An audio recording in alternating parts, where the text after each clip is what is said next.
Olá, meus amigos, como vocês estão? Pessoal, mais uma aula hoje de Direitos e Garantias Fundamentais, a parte 2 aqui a respeito dos direitos e garantias fundamentais.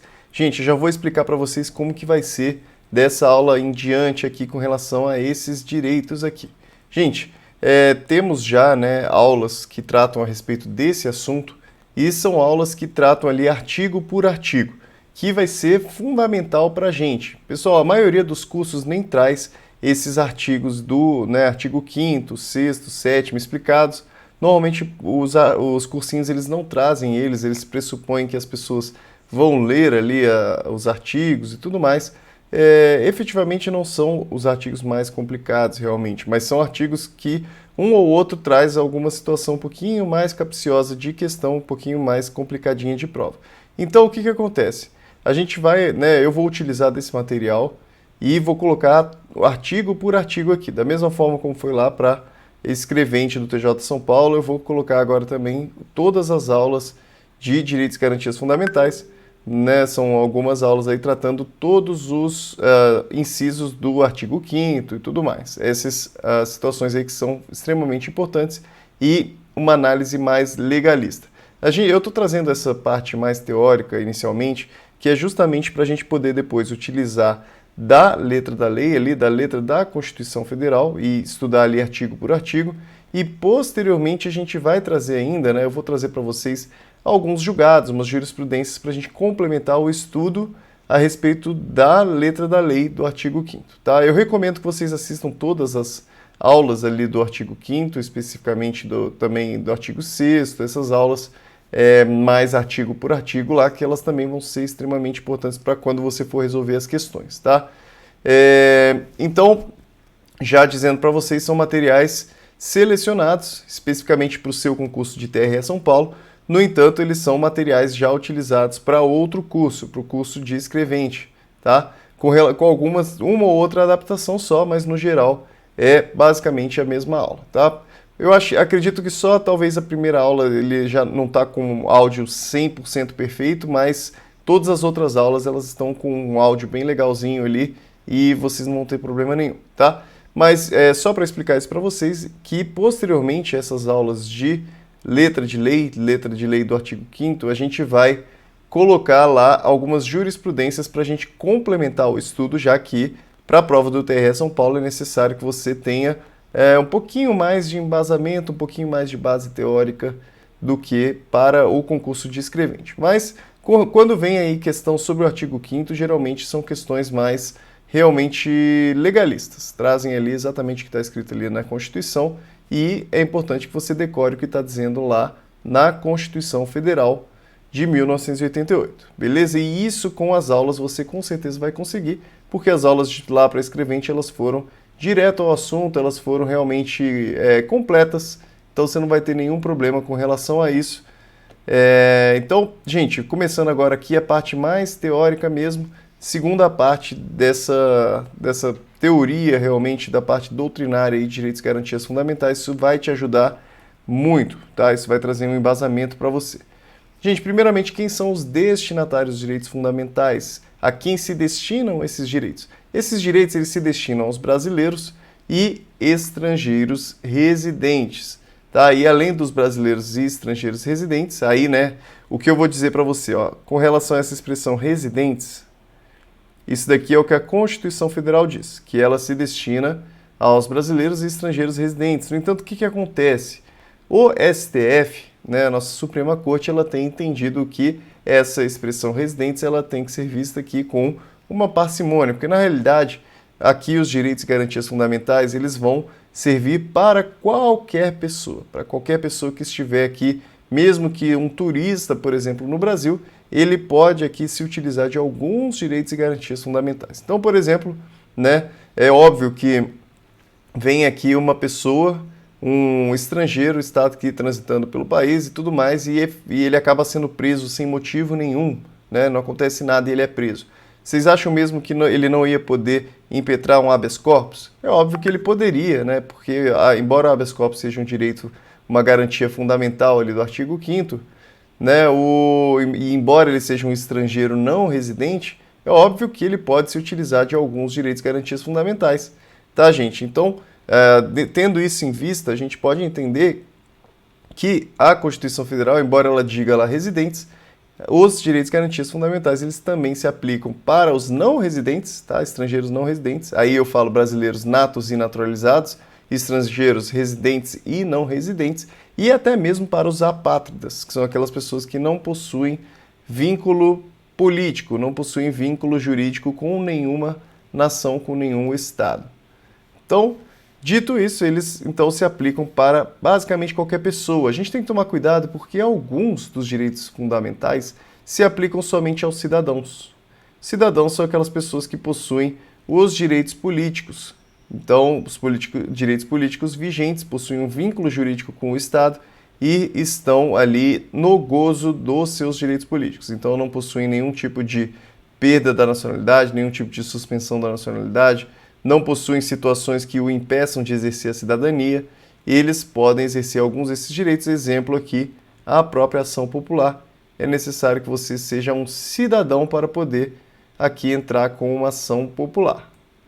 E com relação às pessoas jurídicas, as pessoas jurídicas elas também possuem direitos e garantias fundamentais ou somente as pessoas físicas? As pessoas jurídicas elas também possuem direitos e garantias fundamentais, embora não sejam absolutamente todos os direitos e garantias fundamentais. Somente aqueles que realmente se aplicam às pessoas jurídicas. É óbvio que, por exemplo, o próprio habeas corpus, que eu dei como exemplo, ele não se aplica à pessoa jurídica em si, não à pessoa jurídica como sendo ali o beneficiado do habeas corpus, já que ele não pode ser preso, obviamente, Ele não pode ter restrita a sua locomoção, já que pessoa jurídica não se locomove. Então, em razão disso, não cabe, por exemplo, habeas corpus para a pessoa jurídica. Mas a pessoa jurídica, ela possui sim diversos direitos e garantias fundamentais, e eu dou alguns exemplos aqui para vocês. Isonomia, legalidade, direito de resposta, direito de propriedade, sigilo de correspondência, então, etc. São diversos direitos fundamentais aqui que se aplicam, além das pessoas físicas, se aplicam também para as pessoas jurídicas. A súmula 227 do STJ, ela diz o seguinte: a pessoa jurídica pode sofrer dano moral. E o dano moral é aqui uma das proteções relacionadas à vida privada das pessoas, trazido também no artigo 5º. A pessoa ela possui uma defesa com relação aos atos que atentem contra a sua honra. Então, até mesmo a pessoa jurídica ela pode sofrer um dano moral. Vamos dizer aqui que alguma pessoa começa a criticar veementemente, trazendo mentiras, por exemplo, sobre uma marca, sobre alguma coisa, aquela marca ela pode ser prejudicada, aquela empresa pode ser prejudicada. Em razão disso, que ela pode sim sofrer um dano moral, ela pode pedir uma indenização em razão disso. É interessante até a gente pensar aqui que, na realidade, embora a regra seja aqui que os direitos eles são relacionados à pessoa física, e como exceção, digamos assim, às pessoas jurídicas, existem também alguns direitos fundamentais que são somente, então são direitos exclusivos à pessoa jurídica. E quais são esses direitos exclusivos à pessoa jurídica? Vamos lá, alguns deles aqui, Não interferência estatal nas associações. Então a regra aqui que com relação ao funcionamento das associações, o Estado ele não pode ficar interferindo, existe aqui uma liberdade de associação, as pessoas elas podem se associar livremente e elas podem também tratar sobre assuntos livremente, caso não esteja ali dentro daqueles rolos de proibições, mas em regra eles podem sim livremente se associar. E também o outro aqui, não dissolução compulsória. Uma associação ela não pode ser dissolvida compulsoriamente, a não ser que haja uma decisão judicial e é necessário que haja o trânsito em julgado. Ok? Então, para suspender até pode sem o trânsito em julgado, mas para dissolver, sim, é necessário o trânsito em julgado. Aí a gente vai falar ainda mais disso a respeito, nesse sentido, quando a gente estiver falando lá do artigo 5º dos seus incisos. Mas aqui para você entender que existem alguns casos de alguns direitos que eles são, sim, aplicáveis para a pessoa jurídica e exclusivamente para a pessoa jurídica. E existem alguns que não são nem aplicáveis às pessoas jurídicas. Por exemplo, alguns direitos sociais. Não cabe, direitos sociais para as pessoas jurídicas. Então, por exemplo, assistência social. Você não pode falar de uma assistência social para uma pessoa jurídica. Você também não pode falar de direitos políticos para a pessoa jurídica, já que a pessoa jurídica ela não pode se eleger, ela não pode votar, ela não participa da vida política ali relacionada ao nosso país. Também as garantias contra a prisão, falei para vocês a respeito do habeas corpus. Não cabe, por exemplo, habeas corpus para a pessoa jurídica sendo uma das beneficiadas, tá? Cuidado, porque a pessoa jurídica ela pode sim impetrar um habeas corpus, no entanto, ela pode impetrar um habeas corpus em favor de outra pessoa, ok? Então, com relação aos destinatários, a gente é basicamente isso. A aplicabilidade. A aplicabilidade, gente, a gente vê ali no artigo 5º, parágrafo 1º, que fala o seguinte: as normas definidoras dos direitos e garantias fundamentais têm aplicação imediata. Em regra aqui, então, a aplicabilidade, então a aplicação desses direitos e garantias é imediata. Isso significa dizer que está escrito na Constituição Federal, você, em regra, não necessita de uma lei dispondo a respeito daquele assunto, você pode simplesmente exercer o seu direito porque ela já possui aplicação imediata. A gente tem que tomar um cuidado porque, gente, isso não é uma regra absoluta. Regra não absoluta porque alguns desses direitos eles são não autoaplicáveis e carecem de mediação legislativa, isso é, carecem aí, eles necessitam que uma lei passe dispondo a respeito do assunto para possuir plena efetividade, tá? Então vamos tomar cuidado porque, embora o parágrafo 1º diga que eles têm aplicação imediata, obviamente que não são todos os direitos que possuem essa aplicação imediata. Algumas precisam sim de lei para poder possuir aí plena efetividade. Com relação à eficácia dos direitos e garantias fundamentais, a gente pode ver dentro de duas vertentes, a vertical e a horizontal, e elas estão diretamente relacionadas aqui a um constitucionalismo tradicional e constitucionalismo contemporâneo. Com relação ao tradicional, a gente pode falar da vertente aqui da eficácia vertical. Gente, o que acontece? O constitucionalismo, ele vem, né, eu já falei isso para vocês, ele vem dentro daquela ideia de limitar o poder do monarca.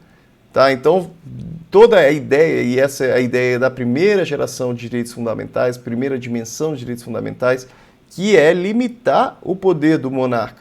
E não só limitar o poder do monarca, mas posteriormente também com uma prestação de direitos sociais, aquilo ali também relacionado, né, sempre uma relação vertical, sempre sociedade, sempre cidadão, relacionado ao Estado, sempre uma relação verticalizada. Normalmente, quando a gente fala de direitos fundamentais, esse é o entendimento tradicional. Porque, primeiramente, né, a primeira dimensão, você quer que o Estado pare de entrar nos seus assuntos, tá? Então, você busca ali um liberalismo, uma liberdade maior com relação ao Estado. Posteriormente, você quer que o Estado também, o Estado, respeite os direitos sociais e preste alguns daqueles direitos sociais, saúde, educação, lazer, etc. Ele garanta isso para você. Também, posteriormente, vemos lá direito ao meio ambiente ecologicamente equilibrado, direito do consumidor, são situações relacionadas também à forma como o Estado interage com as pessoas. Essa poderíamos dizer que é a eficácia vertical. Esse é o constitucionalismo tradicional, é a ideia tradicional de que a relação de direitos e garantias fundamentais é entre Estado e cidadão. Agora, gente, vamos tomar um cuidado porque tradicionalmente é isso, mas contemporaneamente, hoje em dia, como que nós vemos esses direitos e garantias fundamentais? Nós vemos que além dessa visão vertical, além da visão vertical, nós temos também uma visão horizontal. E na visão horizontal, a gente entende que os direitos e garantias fundamentais, eles não servem somente para a relação entre o Estado e pessoas. Ele serve também para a relação entre pessoas somente, tá? Então, pessoa e pessoa. Então, quando a gente fala, por exemplo, de uma associação, de alguma empresa, alguma coisa, a gente diz aqui que os direitos fundamentais eles também se aplicam para essas relações. Então, por exemplo, a isonomia. A isonomia ela precisa ser aplicada em todos os âmbitos, inclusive nos âmbitos particulares. Ampla defesa. Gente, sempre que tiver alguma situação em que a pessoa for receber algum tipo de sanção, é necessário que seja garantido o contraditório, que seja garantido a ampla defesa. São direitos fundamentais e eles estão relacionados no artigo 5º. Normalmente se pensaria, né, a visão tradicional se pensaria, olha, a ampla defesa está relacionada aqui à sua relação de um processo com o Estado, então um processo administrativo, um processo judicial. Mas não, gente, hoje em dia a gente já vê que existe uma relação também horizontal. Então, quando você está sendo ali, né, estão mandando você embora de uma associação, estão tentando te retirar daquela associação, é necessário que alguns direitos fundamentais, alguns direitos básicos sejam respeitados também nessa relação. Então, sempre que você pensar em eficácia vertical e eficácia horizontal, é a respeito disso que se está falando, tá? Horizontal, que estão no mesmo nível, pense em dois particulares. E vertical, pense aqui em Estado e pessoas, que já não estão no mesmo nível. Hierarquia, aí a gente já passa para uma situação que vai ser tratada principalmente lá nos parágrafos. Isso lá depois de várias aulas a gente vai tratar aqui do parágrafo 2º, parágrafo 3º, que vai falar a respeito dos tratados de direitos humanos. Os tratados de direitos humanos, eles são aqueles que são feitos entre dois estados, né, entre dois países, tratando sobre esses direitos que prezam principalmente a dignidade da pessoa humana, trazem ali, né, sempre institutos relacionados a isso, a um tratamento melhor às pessoas, que entendam as pessoas de uma forma intrínseca ali no seu valor. Tá? O STF hoje tem adotado a teoria do duplo estatuto com relação a esses tratados, com relação aos tratados, e a gente vai entender. Deixa eu explicar primeiramente aqui. Então, o parágrafo 2º diz, né, direitos e garantias expressos nessa Constituição não excluem outros decorrentes do regime dos princípios por ela adotados ou dos tratados internacionais. Olha aqui, ele está falando que aquele rol de direitos do artigo 5º não é um rol exaustivo, tá? Isso daqui é a primeira coisa que a gente pode lembrar também. Então, artigo 5º não é exaustivo. Está dizendo que o artigo 5º ele não traz todos os direitos fundamentais. Outros direitos fundamentais eles podem ser acrescentados por meio aqui de tratados internacionais, por meio também de outros princípios que são relacionados aqui à República Federativa do Brasil. Tá, gente? Então, essa é a primeira explicação. Não é um rol exaustivo o do artigo 5º. Outra coisa, os tratados e convenções internacionais sobre direitos humanos que forem aprovados em cada casa do Congresso Nacional em 2 turnos por 3/5 dos votos dos respectivos membros serão equivalentes às emendas constitucionais. A gente vai falar ainda mais profundamente a respeito desse assunto do parágrafo 3º. Eu só quero que você tome um cuidado aqui. O que significa a teoria do duplo estatuto? Pessoal, a gente tem, então, 3 tipos de tratado, né? Então, a gente tem o tratado aqui comum, vamos dizer aqui que ele trate sobre uma matéria econômica. Então, um direito econômico aqui, né? Um tratado comercial, alguma coisa assim. Agora, com relação aos tratados de direitos humanos, nós temos que ele pode passar por esse procedimento aqui da emenda constitucional.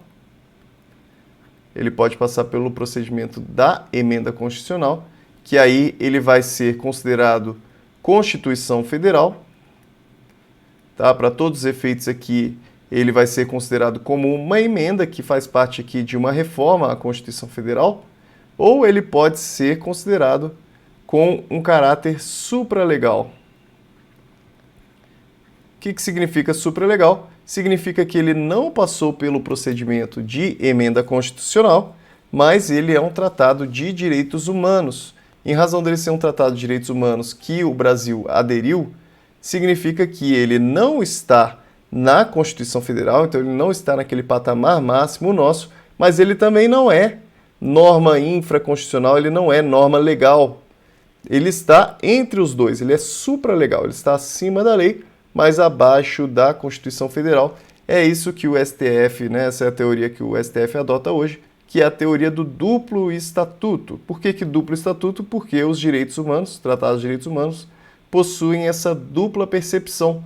Podem ser considerados tanto emenda constitucional, se passarem pelo rito da emenda constitucional, que aí, né, 2 casas, 2 turnos e 3/5 dos votos, tá? Você vai ter que memorizar isso daqui, porque isso cai muito. Ou então ele vai ser considerado supralegal, que aí eu vou colocar para vocês aqui a pirâmide de Kelsen. Pirâmide de Kelsen coloca aqui a Constituição Federal acima de tudo. Abaixo da Constituição Federal, ela coloca aqui as leis. E aqui abaixo das leis, a gente pode falar lá dos decretos, resoluções.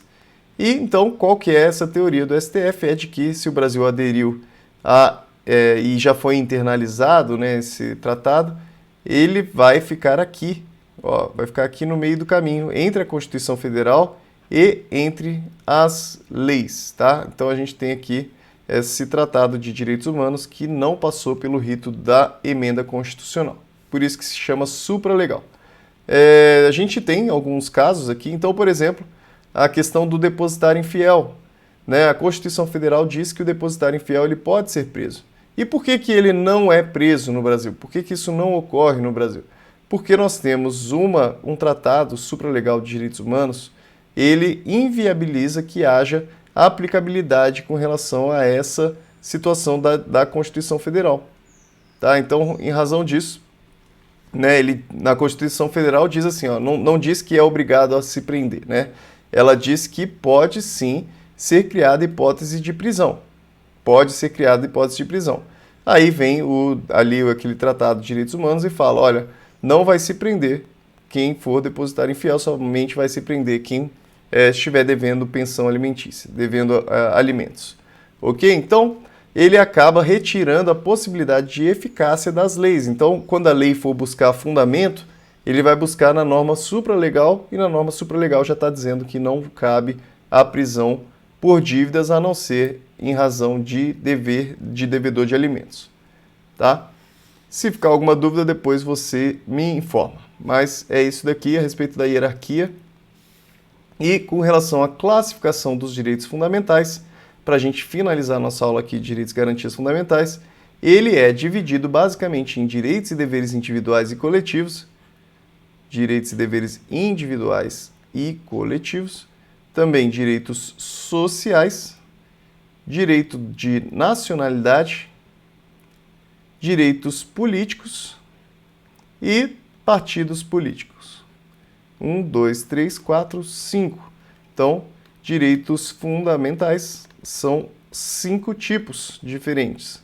São direitos e deveres individuais e coletivos, direitos sociais, direito de nacionalidade, direitos políticos e dos partidos políticos. Tá bom, pessoal? Espero que você tenha gostado da nossa aula de hoje. A gente tentei ser bem objetivo aqui com relação à matéria. Não esqueça de, lógico, continuar estudando a matéria, o material que você tiver aí, para você poder ter os melhores rendimentos nas suas provas. Não esqueça também de resolver questões sobre esse assunto.